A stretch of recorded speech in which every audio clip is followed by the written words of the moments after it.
Computer MCQ series की दूसरी class में हम मेमोरी और ऑपरेटिंग सिस्टम के क्वेश्चंस को सॉल्व करेंगे। ये क्लास दिल्ली पुलिस, रेलवे और एसएससी जीडी के लिए स्पेशल रहेगी। साथ ही साथ जो स्टेट एग्ज़ाम्स होती हैं जिनमें कंप्यूटर एक बेसिक सब्जेक्ट है, उन एग्ज़ाम्स के लिए भी बहुत ही महत्वपूर्ण होने वाली है। तो चलिए शुरू करते हैं। नमस्कार दोस्तों, मैं हूं लोकेश जाखड़ और आप देख रहे हैं स्टडी विद एलजे। देखिए फर्स्ट क्वेश्चन, एक साथ एकीकृत फ्लिप फ्लॉप के सेट को किस नाम से जाना जाता है? A set of flip flop integrated together is known as. जो राजस्थान पुलिस 2024 में आया हुआ क्वेश्चन है। काउंटर, एडर, रजिस्टर या कोई नहीं। तो इसके लिए सही जवाब क्या हो जाएगा? रजिस्टर। ठीक है। अब देखिए फ्लिप फ्लॉप क्या होते हैं। फ्लिप फ्लॉप एक सिक्वेंशियल सर्किट है जिसमें दो स्थिर अवस्थाएं होती हैं। सेट 1 और क्लियर 0 को निर्दिष्ट करती है, जो क्लॉक सिग्नल पर इनपुट के आधार पर बदलती हैं। क्लॉक सिग्नल पर इनपुट के आधार का मतलब क्या है कि जब तक क्लॉक उसको सिग्नल नहीं करेगा तब तक वो यूनिट को स्टोर करके रखेगा। ठीक है। और सीक्वेंशियल का मतलब क्या है कि एक क्रम में स्थिर अवस्थाएं रखता है, या तो 1 रखेगा या 0 रखेगा। और इसकी साइज होती है 1 बिट मेमोरी। 1 बिट मेमोरी इसकी साइज होती है। ठीक है। नेक्स्ट क्वेश्चन देखिए, एक छोटा बूट स्ट्रैप लोडर प्रोग्राम कहां पर स्थित होता है? Small boot strap loader program is located in the, जो computer instructor, basic computer instructor की 2022 के एग्जाम में आया हुआ है। तो पहला ऑप्शन है हार्ड डिस्क, रोम, बायोस या नन ऑफ दीज। स्थित तो कहां पर होता है? रोम में स्थित होता है। और ये वर्क किसका होता है? बायोस का होता है। बायोस का एक कार्य होता है। ठीक है। देखिए बूट स्ट्रैप प्रारंभिक प्रोग्राम है जो रोम में स्टोर होता है और कंप्यूटर चालू होने पर सीपीयू को सक्रिय करके ऑपरेटिंग सिस्टम लोड करता है। इसका काम क्या होता है कि कंप्यूटर को जैसे अपन चालू करते हैं तो चालू करते ही सबसे पहला काम तो क्या करता है कि सीपीयू को सक्रिय करता है और उसके बाद में ऑपरेटिंग सिस्टम को मेन मेमोरी में लोड करने का काम करता है। नेक्स्ट क्वेश्चन, निम्नलिखित में से कौन सी क्रमिक मेमोरी का उदाहरण है? Which of the following is an example of sequential memory. मतलब कि एक क्रम में जो मेमोरी डेटा को स्टोर करती है वो कौन सी होती है? नंबर 1 है magnetic tape, magnetic drum, optical disk या मैग्नेटिक डिस्क। तो देखिए एक क्रम में मैग्नेटिक टेप जो होती है वो डेटा को स्टोर करती है। नेक्स्ट क्वेश्चन देखो, 8 रिकॉर्डिंग सतहों और प्रति ट्रैक 4 सेक्टर वाली एक एचडीडी पर विचार कीजिए। एचडीडी की फुल फॉर्म होती है हार्ड डिस्क ड्राइव। यदि कुल भागों की संख्या 320 है तो प्रति रिकॉर्डिंग सतह पर कितने ट्रैक होंगे? देखिए इस क्वेश्चन को समझने से पहले एचडीडी का स्टोरेज स्ट्रक्चर देखते हैं कि एचडीडी में कौन कौन सी वस्तुएं क्या क्या काम करती हैं। तो देखिए सबसे पहली बात, एक तो होता है इसमें प्लेटर्स, दूसरे होते हैं रिकॉर्डिंग सरफेस, तीसरे होते हैं ट्रैक्स, चौथे होते हैं सिलेंडर्स और फिफ्थ होते हैं सेक्टर्स। जो एचडीडी की जो डिस्क होती है उन डिस्क के अंदर मेनली ये कंपोनेंट होते हैं। तो देखिए प्लेटर्स क्या होते हैं कि प्लेटर्स एक सर्कुलर डिस्क है जो आमतौर पर एल्यूमिनियम, ग्लास या सेरेमिक की बनी होती है और उसके ऊपर मैग्नेटिक कोटिंग चढ़ी हुई होती है। डेटा स्टोर करने के लिए मैग्नेटिक मतलब चुंबकीय तत्व है, बहुत ज़रूरी होता है। इसी पर 0-1 बिट की फॉर्म में डेटा रिकॉर्ड किया जाता है। देखिए इस प्रकार के गोल गोल सीडी होती है जिनको क्या बोलते हैं? प्लेटर्स बोलते हैं। ठीक है। ये एक या एक से अधिक हो सकती हैं। रिकॉर्डिंग सरफेस क्या होते हैं कि हर प्लेटर की ऊपर और नीचे की जो साइड होती है, मतलब कि एक ये मानो आपकी राउंड सर्कल है, उसके एक तो ऊपर की सतह होती है और एक नीचे की सतह होती है। इन दोनों सतहों को रिकॉर्डिंग सरफेस कहते हैं। मतलब कि प्लेटर के ऊपर एक प्लेटर में 2 रिकॉर्डिंग सरफेस होती हैं। इसके नेक्स्ट देखो ट्रैक क्या होता है। ट्रैक होता है कि हर सरफेस में डेटा गोल गोल कंसीडर सर्कल्स में लिखा जाता है। देखो जैसे राउंड बने हुए हैं इसके ऊपर, इन राउंड्स को ट्रैक कहते हैं। इसके नेक्स्ट है सिलेंडर। सिलेंडर हार्ड ड्राइव में उन सभी ट्रैक्स के ग्रुप को कहते हैं जो सभी प्लेटर्स पर एक ही दूरी पर स्थित हो। देखिए जैसे ये पहले प्लेटर्स का सर्कल है, ये दूसरी का है और ये तीसरी का जो ट्रैक है, इनके बीच में जो समान दूरी होती है, देखो इसके और इसके मध्य समान दूरी और इसके और इसके मध्य समान दूरी है, इन दूरी पर जो ट्रैक्स स्थित होते हैं, ट्रैक्स के ग्रुप को सिलेंडर बोलते हैं। जैसे इसमें ब्लू, सेकंड में भी ब्लू है और थर्ड में ये जो ग्रीन कर रखा है, ये तीनों सेक्टर्स को अपन क्या बोल सकते हैं, एक साथ बोले तो सिलेंडर बोल सकते हैं ट्रैक्स को। नेक्स्ट है सेक्टर्स। हर ट्रैक को छोटे छोटे पाई शेप्स टुकड़ों में बांटा जाता है, इन्हें सेक्टर्स कहते हैं। जैसे ये आपके राउंड में ट्रैक्स हैं, इन ट्रैक्स को ऐसे टुकड़ों में बांट दिया जाता है, इनको सेक्टर्स बोलते हैं। और डेटा इन्हीं सेक्टर्स में बिट की फॉर्म में स्टोर किया जाता है। देखिए इसके नेक्स्ट होता है कि एचडीडी की कैपेसिटी का कैसे पता चले कि कितना डेटा स्टोर किया जा सकता है। तो इसके लिए एक फॉर्मूला होता है, कैपेसिटी इज इक्वल टू कुल सरफेस इनटू प्रति सरफेस ट्रैक्स इनटू प्रति ट्रैक सेक्टर्स और प्रति सेक्टर्स बाइट्स। मैंने क्या क्या बताया कि एक तो सरफेस होते हैं, कुल सरफेस होते हैं, मतलब कि प्लेटर्स की आपको अगर संख्या दी हुई है तो एक प्लेटर में कितने सरफेस होते हैं, 2 सरफेस होते हैं, ठीक है। और सरफेस में ट्रैक्स कितनी है, इन ट्रैक्स की भी आपको वैल्यू दी हुई होगी और ट्रैक्स में सेक्टर्स की भी वैल्यू गिवन होगी और सेक्टर्स कितने बाइट का है वो भी आपको दिया हुआ होगा। यदि हमारे पास ये सभी डाटा हैं तो अपन एचडीडी की कैपेसिटी निकाल सकते हैं। तो अब देखिए हम वापस अपने क्वेश्चन पर आते हैं। क्वेश्चन क्या है कि 8 रिकॉर्डिंग सतह, मतलब सरफेस तो आपको कितनी दी गई है, सरफेस दी गई है 8 और प्रति ट्रैक 4 सेक्टर, मतलब एक ट्रैक में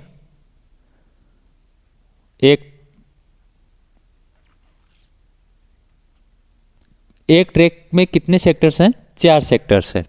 यदि कुल भागों की संख्या 320 है तो भागों की संख्या का मतलब है कि सेक्टर्स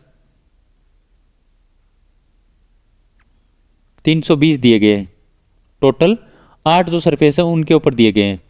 तो प्रति रिकॉर्डिंग सतह पर कितने ट्रैक होंगे, मतलब अपन को एक रिकॉर्डिंग सतह पर ट्रैक निकालने होंगे। तो सबसे पहले तो एक सरफेस पर सेक्टर्स की संख्या निकालेंगे। सेक्टर्स कितने हैं टोटल, 320 हैं, तो 320 में अपन किस से डिवाइड कर देंगे, 8 से डिवाइड कर देंगे, तो कितना आ जाएगा अपने पास 40। मतलब एक सरफेस में 40 सेक्टर्स है और एक ट्रैक में कितने सेक्टर्स हैं, 4 सेक्टर्स है। तो देखिए ट्रैक्स की संख्या कैसे निकाल लेंगे, tracks is equal to total sectors बटे एक ट्रैक में सेक्टर्स, कितने हो जाएंगे 40/4 इज इक्वल टू 10। तो अपना राइट आंसर क्या हो जाएगा 10, ठीक है। नेक्स्ट देखिए, नेक्स्ट है निम्नलिखित विकल्पों में से कौन सा 256 निब्बल के बराबर है। Which of the following options is equal to 256 nibbles. देखिए सबसे पहले मेमोरी यूनिट के बारे में जानते हैं। देखिए सबसे छोटी इकाई होती है मेमोरी की बिट, जो सिर्फ 0 होती है या 1 होती है। इसके बाद में आता है निब्बल, एक निब्बल में 4 बिट्स होते हैं। नेक्स्ट आती है बाइट जिसमें 8 बिट्स होते हैं, या अपन ऐसे कह सकते हैं कि 2 बिट होते हैं, या तो 8 बिट लिख लो या क्या हो जाएंगे 2 निब्बल हो जाएंगे। इसके नेक्स्ट आते हैं किलोबाइट जिसमें 1024 बाइट होते हैं। किलोबाइट के बाद में जो भी मेमोरी यूनिट होती है वो अपने से छोटी वाले की 124 गुना होती है। जैसे किलोबाइट 1024 बाइट हो गया, मेगाबाइट 1024 किलोबाइट और गीगाबाइट 1024 मेगाबाइट। इसी के साथ टेराबाइट आता है, पेटाबाइट, हेक्साबाइट और जेटाबाइट। लास्ट सबसे बड़ी यूनिट कौन सी होती है, योटाबाइट होती है। तो अब देखिए क्वेश्चन क्या है कि 256 निबल्स किसके बराबर है। तो इन निबल्स को अपन बाइट में कन्वर्ट कर लेते हैं। तो देखिए एक बाइट में कितने निबल होते हैं, 2 निबल होते हैं। तो 256 बाइट्स में कितने होंगे, 128 बाइट। तो अपना राइट आंसर क्या हो जाएगा 128 बाइट्स। नेक्स्ट क्वेश्चन देखिए, कौन सी डेटा संरचना का उपयोग तत्वों के समूह को अरेखीय संरचना में संग्रहित करने के लिए किया जाता है।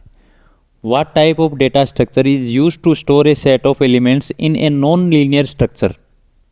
देखो डेटा स्ट्रक्चर दो प्रकार के होते हैं, एक तो होता है लीनियर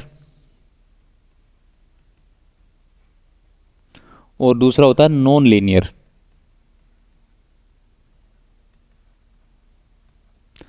लीनियर का मतलब तो है कि रेखीय। इसके तीन पार्ट होते हैं, एक तो आता है स्टैक, एक आता है क्यू, एक आता है एरे।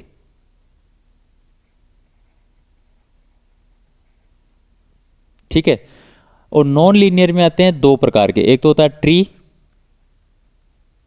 और एक होता है ग्राफ। तो हमें यहां पर ट्री दिया हुआ है, तो राइट आंसर क्या हो जाएगा? ट्री। नेक्स्ट देखिए, एक मेमोरी है जिसका प्रयोग आंकड़ों को अस्थायी रूप से संचयन के लिए किया जाता है, जबकि का प्रयोग आंकड़ों के स्थायी संचयन के लिए किया जाता है, जो कि परिवर्तित या मिटाए नहीं जा सकते। तो दोनों खाली स्थान में क्या आएगा कि क्या बोल रहा है, एक मेमोरी जिसका प्रयोग आंकड़ों को अस्थायी रूप से डेटा स्टोर कौन करता है? रैम। और स्थायी रूप से रोम। तो राइट आंसर क्या हो जाएगा? सी।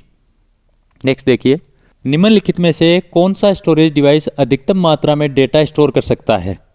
विच of the following storage device can store the maximum amount of data? Floppy disk, compact disk, optical disk या हार्ड डिस्क? तो देखिए फ्लॉपी डिस्क तो 1.4 MB डेटा स्टोर करती है। कॉम्पैक्ट डिस्क CD 700 MB तक का डेटा स्टोर करती है। और ऑप्टिकल डिस्क में यही पार्ट आता है। ऑप्टिकल डिस्क के पार्ट होते हैं, एक तो हो गया CD, एक हो गया DVD और एक हो गया ब्लू रे, और एक hard disk.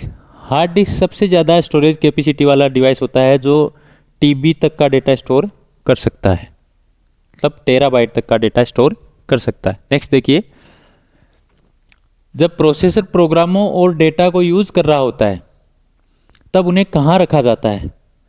Where are programs and data stored while the processor is using them? Main memory, disk memory, secondary memory या प्रोग्राम मेमोरी? तो जब भी CPU डेटा को यूज करता है तो CPU मेन मेमोरी में डेटा को रखता है, जिसको अपन दूसरे नाम से जानते हैं रैम। ठीक है। नेक्स्ट देख, WORM का पूरा नाम क्या है? What is the full form of WORM? Write once read many, write read memory, write once read memory या राइट ओनली रीड मेमोरी? ये रोम के संदर्भ में कहा जाता है। ठीक है, तो इसका राइट आंसर क्या हो जाएगा? Write once read many. मतलब रोम को एक बार राइट कर सकते हैं, तो उसके बाद में कई बार रीड कर सकते हैं। आजकल तो ये भी इरेजेबल आने लग गई कि बार बार इसमें भी डेटा को स्टोर किया जा सकता है। नेक्स्ट देखो, निम्नलिखित में से कौन सा अनुवादक उच्च स्तरीय भाषा को एक ही बार में लो लेवल भाषा में परिवर्तित कर देता है? Which of the following translator converts high level language into low level language in one go? मतलब एक ही बार में हाई लेवल लैंग्वेज से लो लेवल लैंग्वेज में कन्वर्ट करने वाला ट्रांसलेटर होता है। इंटरप्रेटर, कंट्रोलर, कंपाइलर या असेंबलर? देखिए, इंटरप्रेटर तो डेटा को लाइन बाय लाइन करता है। इंटरप्रेटर वह प्रोग्राम है जो हाई लेवल भाषा के प्रोग्राम को लाइन बाय लाइन मशीन भाषा में अनुवाद करके तुरंत एग्जीक्यूट करता है। मतलब जैसे एक लाइन को कंप्लीट किया, उसको एग्जीक्यूट करेगा, उसके बाद में सेकंड लाइन को करेगा। कंपाइलर क्या करते हैं कि हाई लेवल लैंग्वेज के प्रोग्राम को एक साथ मशीनी भाषा में कन्वर्ट करने के बाद में उसको क्या करते हैं? एग्जीक्यूट करते हैं। सबसे पहले तो ये क्या करते हैं कि पूरा जो प्रोग्राम है उसको एक ही बार में लो लेवल लैंग्वेज में कन्वर्ट करते हैं और उसके बाद में उसको एग्जीक्यूट करवाते हैं। असेंबलर वह प्रोग्राम है जो असेंबली लैंग्वेज में लिखे गए निमोनिक्स को उनके समतुल्य मशीनी लैंग्वेज में अनुवाद करते हैं। जैसे अपन एडिशन के लिए ऐड लिखते हैं,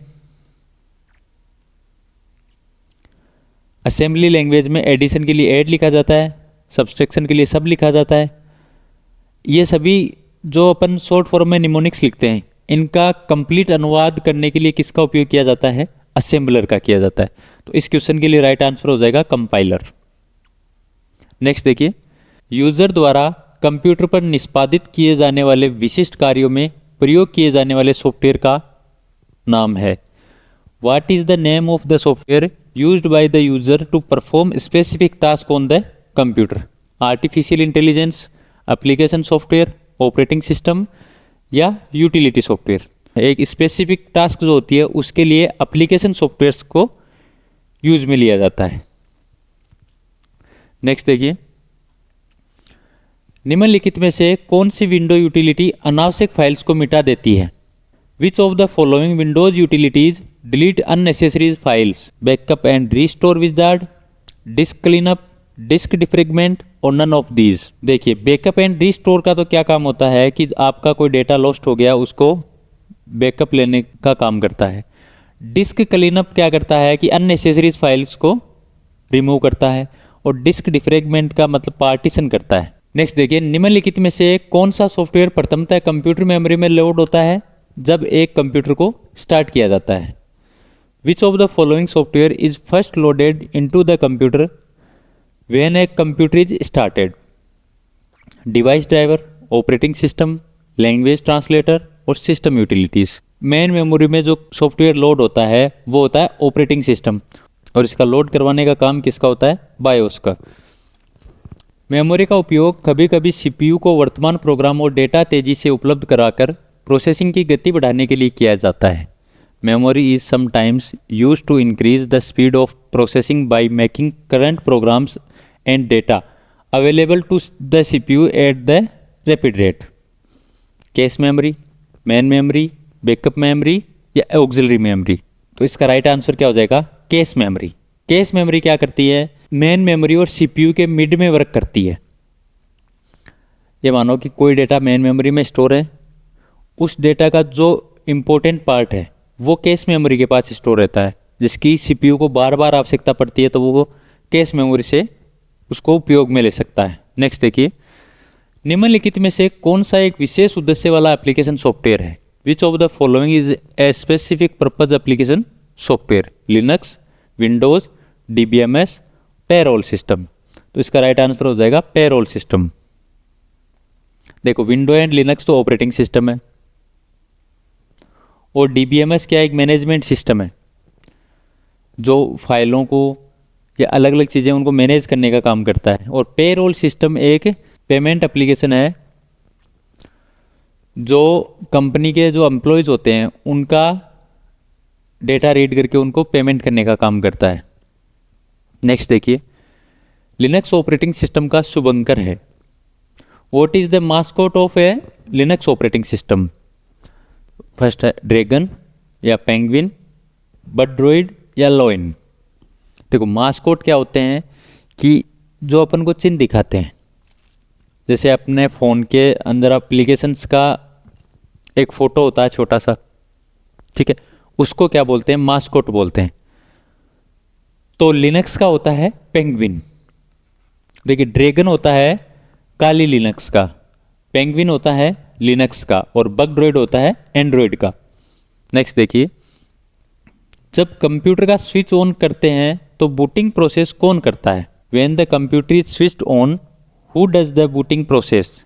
reliability, correct function test, integrity test और पोस्ट। तो जब स्विच ऑन होता है तो बूटिंग प्रोसेस करता है पोस्ट, जिसकी फुल फॉर्म है पावर ऑन सेल्फ टेस्ट। देखिए, बायोस जिसको बेसिक इनपुट आउटपुट सिस्टम बोलते हैं, वह फर्मवेयर है जो मदरबोर्ड की रोम में संग्रहित रहता है। कंप्यूटर के ऑन होते ही हार्डवेयर की जांच व इनिशियलाइज करता है और ऑपरेटिंग सिस्टम को बूट करवाने के लिए भी जिम्मेदार होता है। और ऑपरेटिंग सिस्टम को बूट करवाने के लिए एक नाम और आता है UEFI। नेक्स्ट देखिए, निम्नलिखित में से कौन एक ऑपरेटिंग सिस्टम का उचित संस्करण नहीं है? Which of the following is not a proper version of an operating system? तो यहाँ पर अपन को विंडो का पूछा है, तो विंडो में देखो कौन कौन से ऑपरेटिंग सिस्टम आए थे।